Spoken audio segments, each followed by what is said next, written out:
Cashapp family, welcome back to another video. So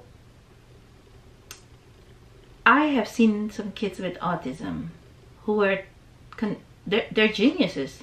They can be considered geniuses in my mind, maybe in yours too, but to me they're considered geniuses. I want you to look at some of these videos and tell me, I made a compilation, and tell me what you think personally.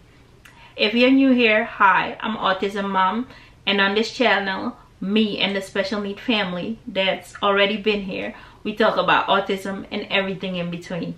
If you like to be part of the family, click that subscribe button and hit that notification bell. In the first video, there's a 2-year-old autistic child who can show you every state on the map. 2 years old. 2 years old. Watch it. Good girl. Where is California? Good girl. Where is Alaska? Alaska. Where is Hawaii?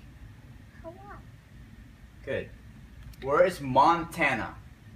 Montana. Good. Where's Washington? Wash. Where's Oregon? Oregon. Where is Nevada? Good. Where's Utah? Where's Arizona? Good. Yeah. Where is Maine? Maine? Good. Good, Maine. Where is Georgia? That's where you're born at. Good. Taste the feel of it. Where's Alabama? Good. Where's Mississippi? Where Mama's from? Where's Mississippi? Find it. That's not Mississippi. Right there. Yeah. Isn't that amazing? That is amazing. So some people think that if someone on the spectrum or with autism has a high IQ, that it somehow compensates for their autism. Like all of a sudden the autism diagnosis no longer counts because they have a high IQ. That's bull. My son is fixated on numbers. I'm giving you an example of how this works. Because he's fixated on numbers, everything regarding numbers, he's gonna intensify his research, his everything he knows about, he can and should know about numbers. He will put his energy into that to know it at the best, at his best. And kids with a high IQ, if their focus are fixed on one thing, that's where they put all their energy into, and they become a pro at it. They become, my son has good memory, and that's his strength. They become a pro at it, that's their strength. That doesn't mean that they're less autistic or don't have autism. They still have autism, still deal with the same things. The only thing that they're working on now is tuning out the masses and focusing on that one thing that they're fixated on, which with their IQ, because that's the thing that they're focusing, it brings them on a different level than somebody that just does math. So if you're doing just math and you don't really like math, it doesn't matter to you. But if you're fixated on math, and math is like fascinating to you, and when you have autism, when you're fixated on something, you want to know everything about that one thing, you can work it like a back of your hand.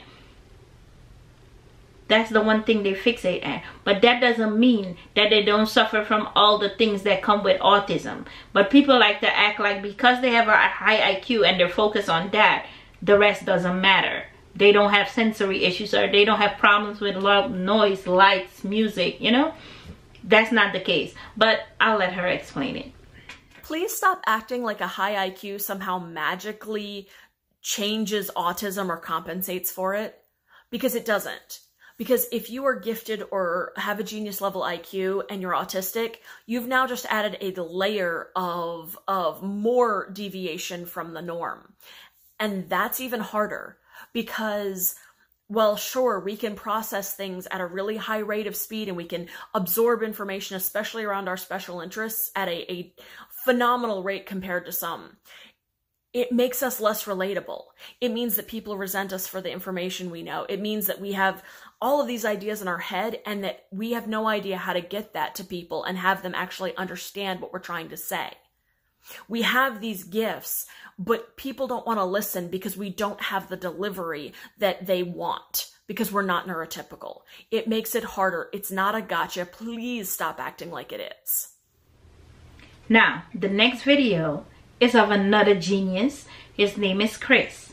Chris graduated. He's 28, by the way. He graduated with a dual diplomas in biology and theater. And watch Chris explain. He's very smart and creative.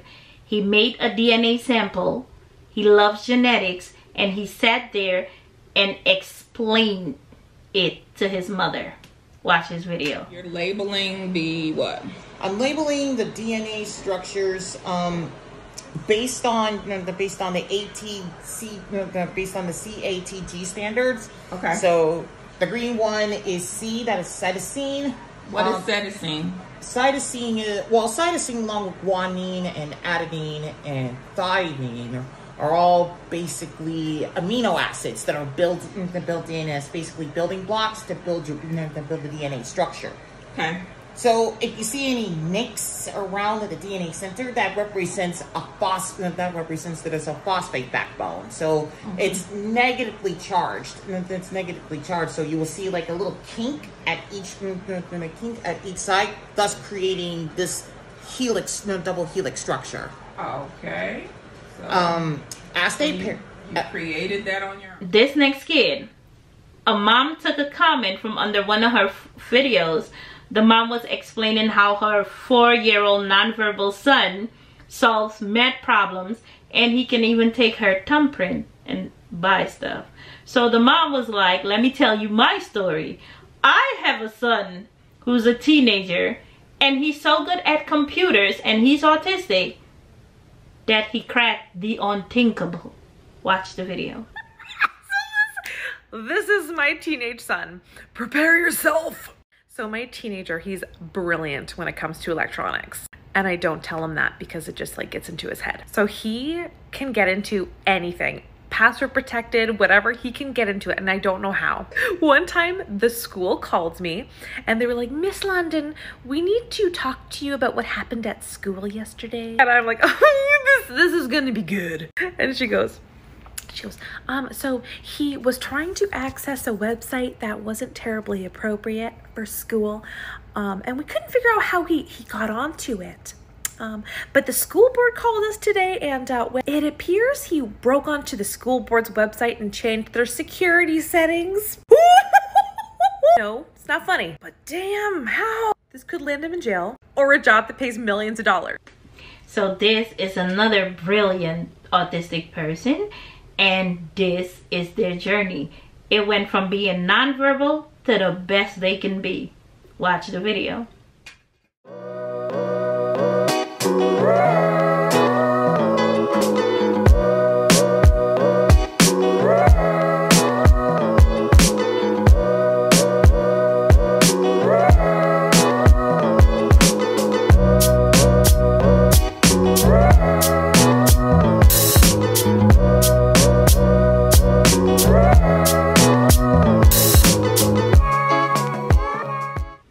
In this video, this mom, her oldest daughter, has autism. She's been diagnosed, but her IQ score, amazing, and homegirl is a straight A student.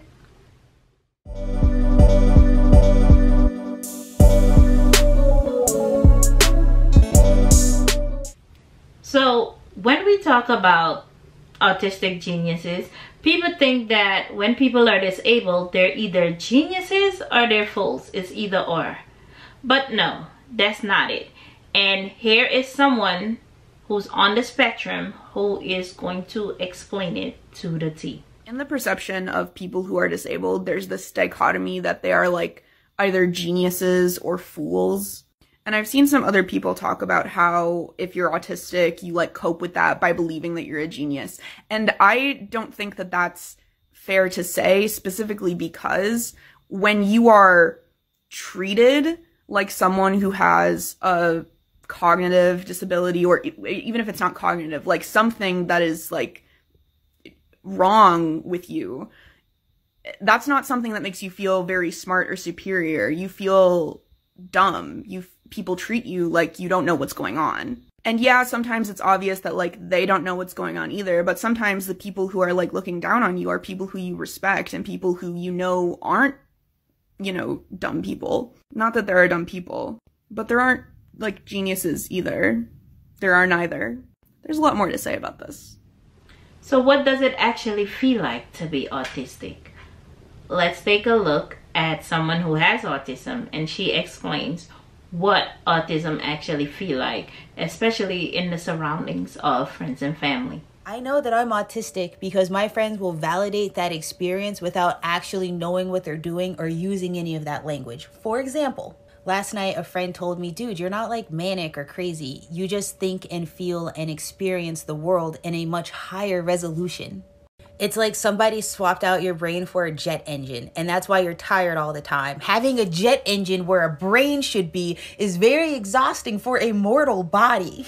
And this is also why you have such a hard time with food, because what is somebody supposed to feed in F-14? So there's a misconception about autism. People think everybody with autism are some geniuses, or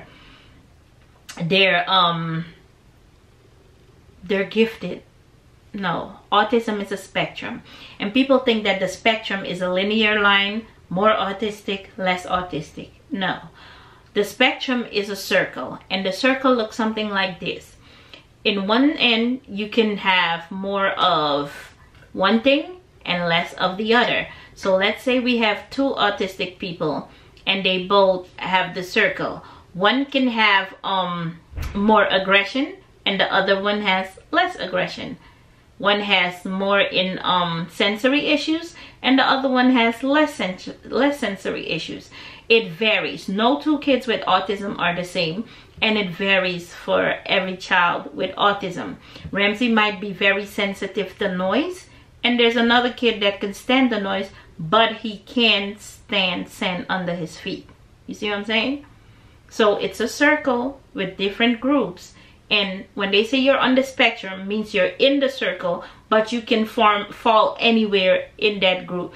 Your circle can look like this, or this, or this. It depends on what you have more or less of. So autism isn't a line with less autistic, more autistic. It's a circle with different things that you might have issues with, and some people have more of one and less of the other. I hope this video was helpful and that you enjoyed it, and I'll catch you in the next one. Bye.